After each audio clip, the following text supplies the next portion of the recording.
नमस्कार, मेरा नाम डॉक्टर नितेश सिंह है। मैं झलवा प्रयागराज में स्थित Prayag I am mind clinic में कंसल्टेंट साइकियाट्रिस्ट हूँ और आज मैं आपके सामने डिप्रेशन के बारे में बात करने आया हूँ। डिप्रेशन एक ऐसा शब्द है जो हम अपनी रोज़मर्रा की ज़िंदगी में आजकल बहुत कॉमनली यूज़ करने लग गए हैं। हम अक्सर सुनते होंगे अपने जाने पहचाने वालों से कि वो ये कहते हैं कि यार आजकल मैं बहुत डिप्रेस महसूस कर रहा हूँ या मैं बहुत डिप्रेशन में हूँ। कोई भी इंसान अपनी लाइफ में कभी ना कभी कुछ पलों के लिए, कुछ क्षणों के लिए निराश या उदास महसूस कर सकता है। लेकिन डिप्रेशन जो कि एक बीमारी या एक डिसऑर्डर है, इससे कहीं ज़्यादा गहरा और गंभीर हो सकता है। अभी तक ये स्पष्ट रूप से क्लियर नहीं हो पाया है कि डिप्रेशन किस कारण की वजह से होता है, लेकिन जो कॉमनली जो कारण देखे गए हैं वो ये हैं कि सबसे मुख्य कारण जो देखा गया है वो ये है कि हमारे जो जीवन में बहुत सारे पड़ाव आते हैं, जैसे कि किसी प्रियजन की डेथ हो जाना, शादी टूट जाना, नौकरी छूट जाना या नौकरी ना मिलना, या हमारे जीवन में जब इस तरह के उतार चढ़ाव आते हैं तो अक्सर इंसान उदास हो जाता है, और अगर ये उदासी बहुत ज़्यादा बढ़ जाती है तब वो डिप्रेशन का रूप ले लेती है। इसके अलावा काफ़ी सारी जो फिज़िकल बीमारियां होती हैं, जैसे कि थायराइड डिसऑर्डर्स, इनमें भी डिप्रेशन देखा गया है। कुछ दवाइयों के साइड इफ़ेक्ट्स की वजह से भी डिप्रेशन हो सकता है। एक और थियोरी है जो कि बहुत ज़्यादा प्रचलित है और बहुत सारे मनोचिकित्सक मानते हैं, वो ये है कि हमारे ब्रेन में कुछ केमिकल्स या न्यूरोट्रांसमीटर्स या कुछ रसायन होते हैं जिनके लेवल में जिनका संतुलन कई बार बिगड़ जाता है, जिसकी वजह से डिप्रेशन के लक्षण आ सकते हैं। डिप्रेशन होने की कोई फिक्स्ड उम्र नहीं है, ये किसी भी उम्र में हो सकता है। बच्चों में हो सकता है, वयस्कों में हो सकता है, किशोर अवस्था में हो सकता है, बुजुर्गों में हो सकता है।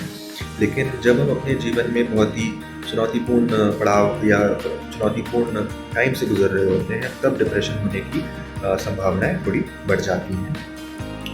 डिप्रेशन में इंसान अक्सर उदास रहता है, ज़्यादातर समय उदास रहता है। किसी चीज़ में उसका मन नहीं लगता है। जिन चीज़ों में पहले उसे खुशी मिलती थी, वह उन चीज़ों से अब दूर रहता है, अकेला रहता है। उसके रिश्ते नाते, उसकी नौकरी, उसकी पढ़ाई, सब कुछ प्रभावित होते हैं। गुस्सापन या चिड़चिड़ापन हो सकता है। छोटी छोटी चीज़ों में वह चिड़चिड़ापन प्रकट कर सकता है। नींद कम हो सकती है या नींद ज़्यादा भी हो सकती है। भूख बढ़ जाती है, भूख कम भी हो सकती है। वज़न बढ़ने लग जाता है या वज़न कम भी होने लग जाता है।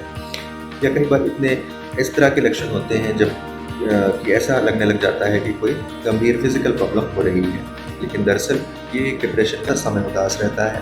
किसी चीज़ में उसका मन नहीं लगता है। जिन चीज़ों में पहले उसे खुशी मिलती थी, वह उन चीज़ों से अब दूर रहता है, अकेला रहता है। उसके रिश्ते नाते, उसकी नौकरी, उसकी पढ़ाई, सब कुछ प्रभावित होते हैं। गुस्सापन या चिड़चिड़ापन हो सकता है। छोटी छोटी चीज़ों में वह चिड़चिड़ापन प्रकट कर सकता है। नींद कम हो सकती है या नींद ज़्यादा भी हो सकती है। भूख बढ़ जाती है, भूख कम भी हो सकती है। वज़न बढ़ने लग जाता है या वज़न कम भी होने लग जाता है।